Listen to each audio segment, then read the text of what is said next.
की चूँकि महफिल जी मैडिकल एसोसीएशन जी उन्होंने मुजरीन ने जनाब नवीद अवैसी वास्ते उन्होंने खिदमात के एहतराम के मुनक़द की है। मैं चूँकि कुछ ऐसा हो गया तो सहाफत मुंसलिक हाँ दोस्तों ने कोई मुफ्त की गल सुना चाहना। अलीपुर चड्डा के कुछ जोड़े ने सहाबी बेचारे अपने आप बचाने वास्ते उन्हें कार्ड खरीदे हैं। कुछ सहाबी जोड़े ना उन्हें अपनी अपनी जिंद अपनी स्किन बचाने वास्ते दूसरा को बड़े बड़े चौधरी कार्ड खरीदे। सहाफत जोड़ा ना जी हकीकत जो कहा जाता ना कि बड़ा मुकद्दस पेशा है, बाकी मुकद्दस पेशा है, लेकिन सहाफत जो की जो नहीं ईमानदारी ना उदो नवीद पट के किसी ना इन्ने अच्छे तलकात नहीं रह सकते। कोई बंदा भी होगा ना जो सहाफत जो वो इंपार्शियल होकर काम करेगा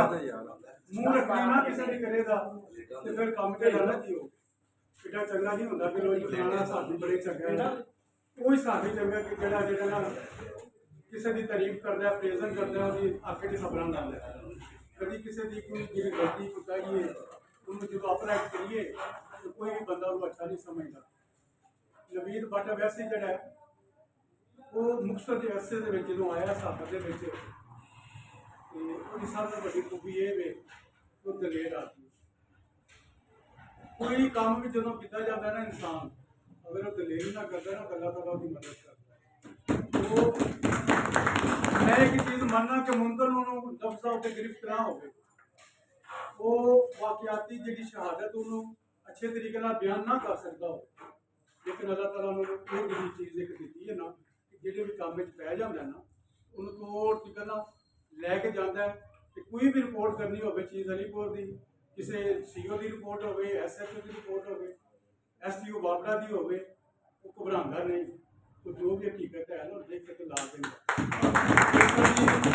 अलीपुर चड्डा बड़े घट लोग ने जो इस तरीके सहाफत कर रहे हैं तो मैं उन्होंने जनाब